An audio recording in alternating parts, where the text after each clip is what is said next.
Ty, start with LeBron, 46, 11, and 9 in an elimination game. What do you take away from what you saw from him? Um, Greatness, I think. Championship pedigree, giving it his all. And, we needed that, especially when Kevin went down. We had to play Bron as being mental. We had to. So, he delivered. He was up for the challenge. He carried us home, as usual. But, a lot of other guys stepped up, too. I thought Jeff Green did a great job.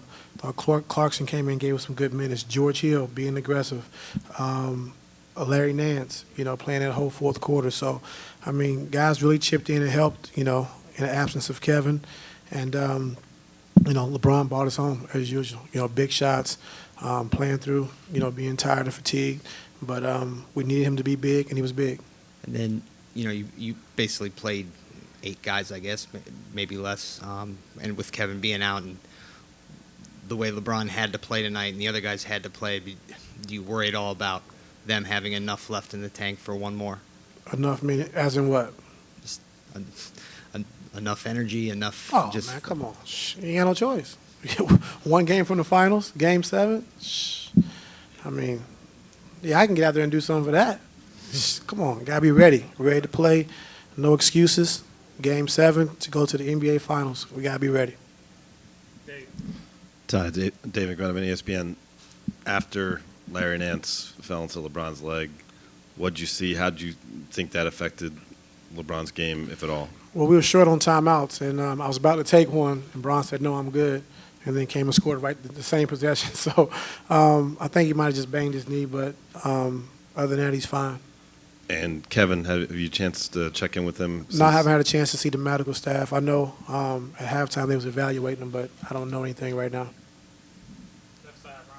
Tyronn Potesta, the Sports Animal 1390 in Youngstown. You started the second quarter with LeBron, Green, Corver, Clarkson, and Nance Jr. down 5.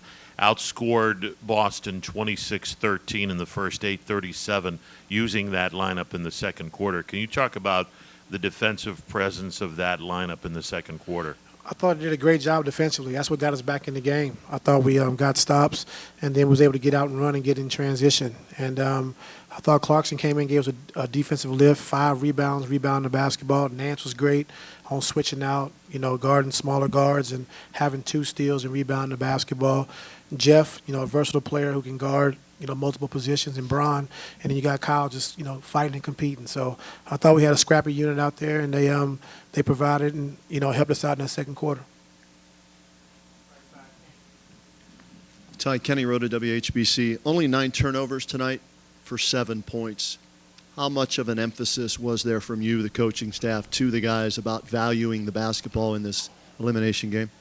A big emphasis. We know that they scored off our turnovers, and tonight, I didn't think we did a great job defensively as far as getting back in transition. I thought they hurt us by getting it up quick and trying to attack early. So we got to do a better job with that. But our half-court defense has been really solid this series. So we just got to do a better job in transition and taking care of the basketball, which helps with that. Ty, as a player and now as a coach, have you ever been involved in a series where home court advantage seems to mean so much? And with that in mind, how do you take what you guys did here tonight at home on the road? Well, we've been talking about it for a while now, but, we have the blueprint. We understand what we need to do defensively and offensively. I think if we take care of the basketball, I think we'll be in good shape, especially on the road. We got to do a better job of just getting off to good starts and not letting the crowd get involved in the game early and limiting our turnovers, and I think we'll be in good shape. Steve Ashburn, NBA.com. In games like this, what goes into your thinking on LeBron and rest? When you're going to try to rest him, if you're even going to try to rest him? You try to get him, you always want to close the quarters great, but if you can get him, the end of quarters and try to bring him back, that's what you shoot for. And then after that, just trying to use your timeouts wisely. I thought we had an excellent Brad called a timeout with 6:14, and we had one to waste before the 3-minute mark. So I think around the 4:17 mark, I was able to take another timeout, and that helped Bron get a little bit more rest. So just the flow of the game, how the game was going, and how he's feeling. So when he comes off with 57 seconds left, even a little bit of rest is better than than none at that point. Well, you get the minute rest of actual game time, and then you get 3-minute rest during the timeout. And by the time you step on the floor, you're close to 4.5 minutes. So, yeah.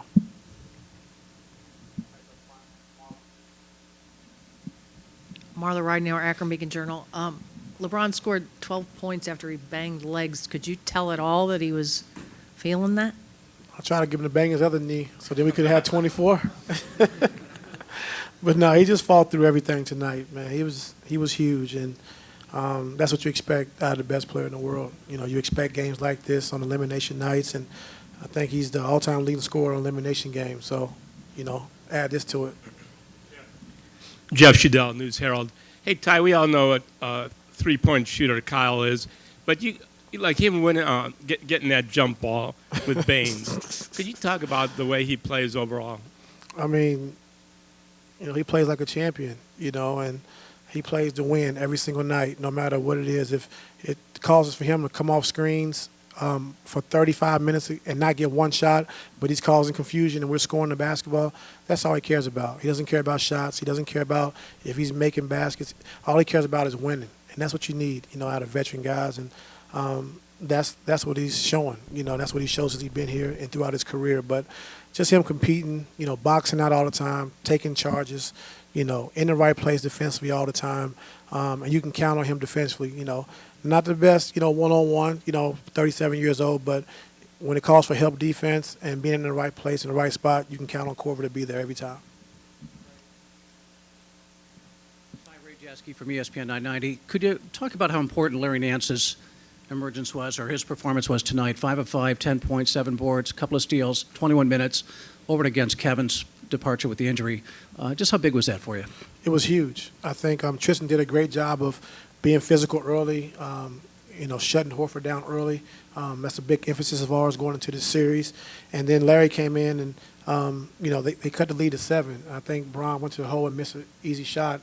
They kind of had the momentum, and Larry tip-dunked it, put us back up 9. It was a huge play. So just his athletic ability around the basket, when Bron drops it off to him, he's going up dunking and finish, you know, quick. So we need that. We needed that spark tonight. Like I said, we needed everybody, and everybody collectively came together and got a big win for us.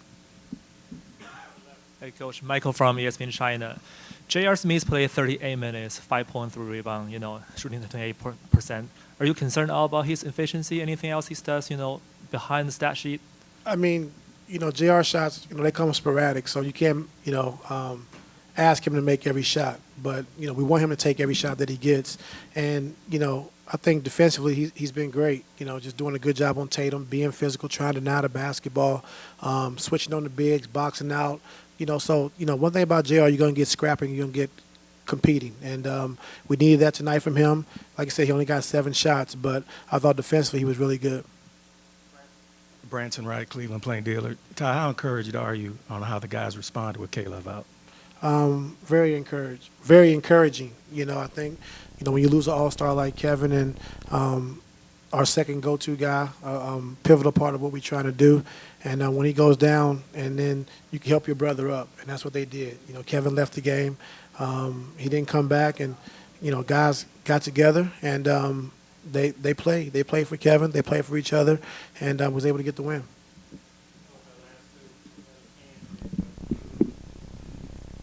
Ken Miller, Calling Post. Coach, did you see anything in the 3 games that you've already played at Boston that gives you enough confidence that you can go in and win a Game 7 without Kevin Love? Yes.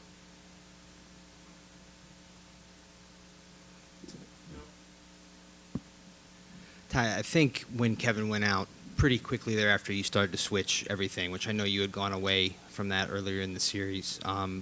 Is that something, well, I know you obviously would not want anything to happen to Kevin. Is that something you can do when he's not there, is switch more, and does that make you more versatile and defensively?